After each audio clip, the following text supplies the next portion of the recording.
Hello everyone, कैसे हैं आप सब। एक बार पुनः शिव कोचिंग क्लासेस पर स्वागत है बच्चों। आज हम बात करेंगे चैप्टर 1 से लेकर चैप्टर 10 तक जो केमिस्ट्री के इंपॉर्टेंट क्वेश्चन है बच्चों, पूरा यहाँ पर अपन देखेंगे, है ना। जो बच्चे केमिस्ट्री की तैयारी करना चाहते हैं तो इन प्रश्नों को जरूर देख लें, है ना। एमपी बोर्ड में बच्चों आप सबको पता है कि अभी 8, जब मैं वीडियो बना रहा हूँ बच्चों, अभी आने वाले 8 मार्च को बच्चों आपका बायोलॉजी का पेपर है। लेकिन कुछ बच्चे ऐसे हैं जो मैथ स्ट्रीम से हैं, तो उनका डिमांड है कि सर केमिस्ट्री के क्वेश्चन दे दीजिए जिससे हमारी तैयारी होता रहे। और इसका एक प्लेलिस्ट बना दूंगा बच्चों, प्लेलिस्ट बना दूंगा, 2-4 वीडियो आपके लिए आते रहेंगे बीच बीच में। बाकी बायोलॉजी का लगातार वीडियोज आएगा, तो आप लोग बिल्कुल तैयारी करते रहिएगा, है ना। जो मैथ वाले स्टूडेंट हैं वो ये सारे क्वेश्चन लिख लें, नोट कर लें और तैयारी करें। लेकिन ये बच्चों को आपका जो क्वेश्चन है इसके साथ साथ यदि आपको नोट्स चाहिए होगा तो अभी इस समय ऑफर चल रहा है। जैसे ऑल चैप्टर नोट्स मिलते हैं बच्चों, ऑल चैप्टर ऑब्जेक्टिव मिलते हैं, ठीक है। ऑब्जेक्टिव आपका बच्चों इंपॉर्टेंट क्वेश्चन हो गया, है ना, इंपॉर्टेंट क्वेश्चन हो गया बच्चों। 4 सेट मॉडल पेपर हो गया बच्चों, 3 ईयर पेपर सोल्यूशन हो गया बच्चों, है ना। और आपका जैसे क्वेश्चन बैंक हो गया, है ना, सिंपल पेपर हो गया, सारा चीज़, इतना मटेरियल मात्र 100 रुपये में आपको मिल जाएगा हिंदी मीडियम के बच्चों के लिए, ठीक है। यदि आपको सारा चीज़ लेना है तो कॉन्टैक्ट नंबर है 9685299149। तो मैथ वाले बच्चे बिल्कुल केमिस्ट्री की तैयारी शुरू कर दें। बाकी जो बायोलॉजी की स्ट्रीम से हैं उनको भैया अपना बायोलॉजी पर विशेष ध्यान देना है, ये बाद में वो वीडियो देख सकते हैं। चलिए, पहला प्रश्न है चैप्टर 1 से, धनात्मक विचलन और ऋणात्मक विचलन। देखो बच्चों, इसको समझाना भी है और इसका अंतर भी लिखना है। कोशिश मैं करूंगा कि इनके बारे में वीडियोज आपको सॉल्यूशन सहित प्रोवाइड करूं। तनु विलयन के लिए बांठ-हाफ समीकरण, वाष्प दाब, है ना, वाष्प दाब अवनमन व वाष्प दाब में आपेक्षिक अवनमन की परिभाषा लिखिए बच्चों।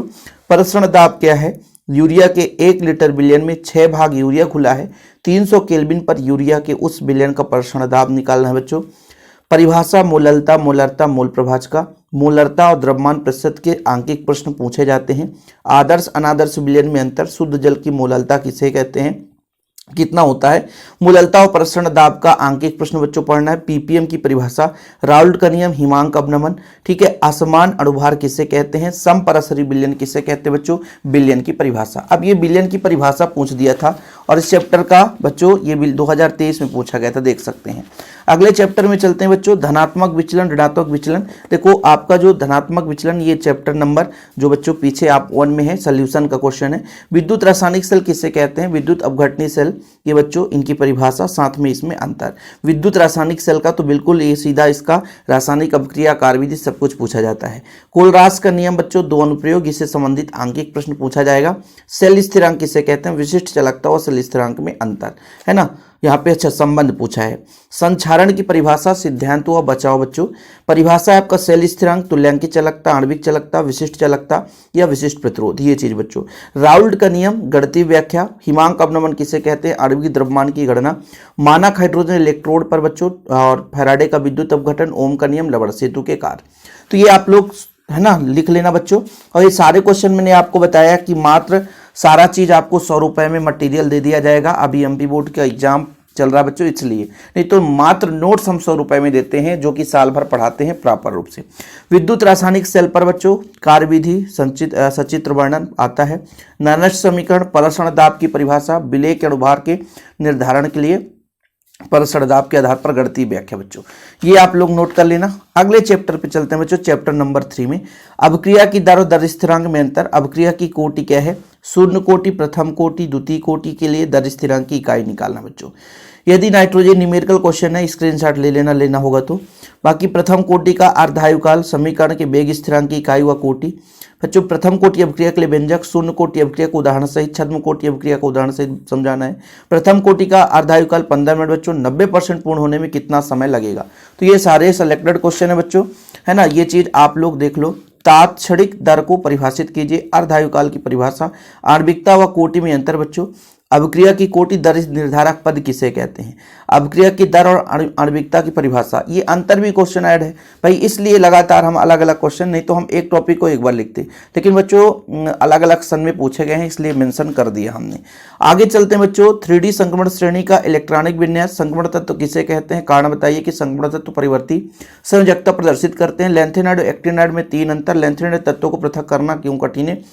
प्रथम संक्रमण श्रेणी की परमाणु त्रिज्या, आयनन त्रिज्या, धात्विक लक्षण, ऑक्सीकरण अवस्था, पोटेशियम परमैंगनेट की रासायनिक अभिक्रिया, लेंथेनेंट संकुचन प्रभाव, संक्रमण धातुएं रंगीन आयन बनाते हैं क्यों, संक्रमण धातुएं अच्छे उत्प्रेरक होते हैं क्यों, डी और एफ ब्लॉक के तत्वों में अंतर लिखना बच्चों, संक्रमण धातुएं परिवर्ती ऑक्सीकरण अवस्था दर्शाते हैं, कारण क्या है, डी और एफ ब्लॉक के तत्वों की विशेषताओं के बारे में लिखना है।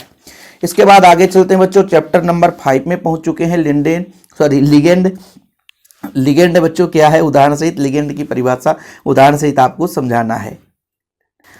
लिंडेन में बोल रहा था बच्चों, अगले चैप्टर में लिंडेन मिलेगा, चिंता ना करो। गैमेक्सिन और आपका जो 666 होता है ना, बेंजीन हेक्साक्लोराइड, उसे लिंडेन कहते हैं। ये लिगेंड है, ठीक है, याद रखिएगा। नहीं सर बोल दे सर पढ़ते नहीं बनता है आपसे, कोई बात नहीं है। आईयूपीएसी नाम में बच्चों कम से कम 10 से 15 ऐसे यौगिक रहेंगे जिनका मैं आईयूपीएसी नाम करा दूंगा, तो आपसे बन जाएगा, कोई दिक्कत नहीं भैया। 17 को एग्जाम है ना।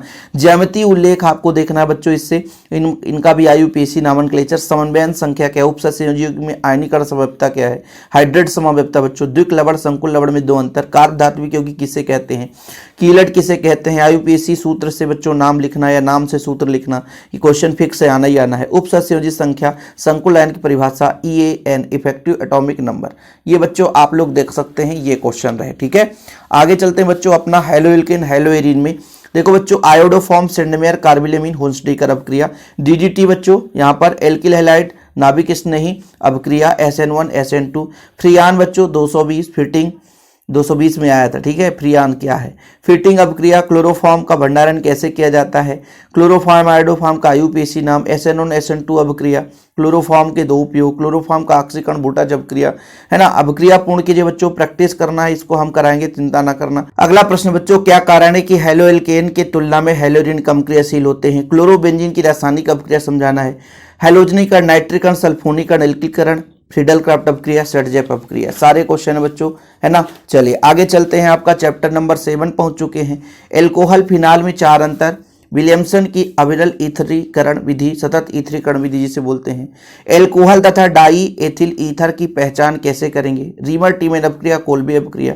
एथेनॉल से डाई एथिल ईथर और डाई एथिल ईथर से एथेनॉल, एथेनॉल से एथिल एसीटेट बच्चों।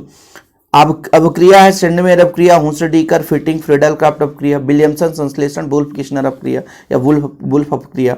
क्या होता है जब फिनाल की क्रिया HNO3 से कराते हैं, फिनाल की क्रिया NaOH से कराते हैं बच्चों। प्रोपेनॉल का क्वथनांक संगत एल्केन की अपेक्षा उच्च होता है क्यों। क्या होता है जब डाई एथिल ईथर अम्ल से क्रिया करता है, ठीक है बच्चों। इसके बाद अगला है लूकास अभिकर्मक विक्टर मेयर परीक्षण, फिनाल की अम्लीय प्रकृति पर शुद्ध एल्कोहल किसे कहते हैं समझाना है। आगे चलते चैप्टर नंबर 8 में बच्चों, टॉलेन अभिकर्मक के निजारो अपक्रिया, एस्टिक अम्ल बनाने की शीघ्र विधि। क्या होता है जब बच्चों एथेनॉल का अपचयन किया जाता है, क्लेमेंसन अपचयन, वुल्फ किश्नर LiAlH4 की उपस्थिति में हम अपचयन कराते हैं तो क्या होता है। अपक्रिया सेंडमेयर स्टीफन हाइलोजन हाइलोफॉर्म और हाफमैन ब्रोमाइड अपक्रिया।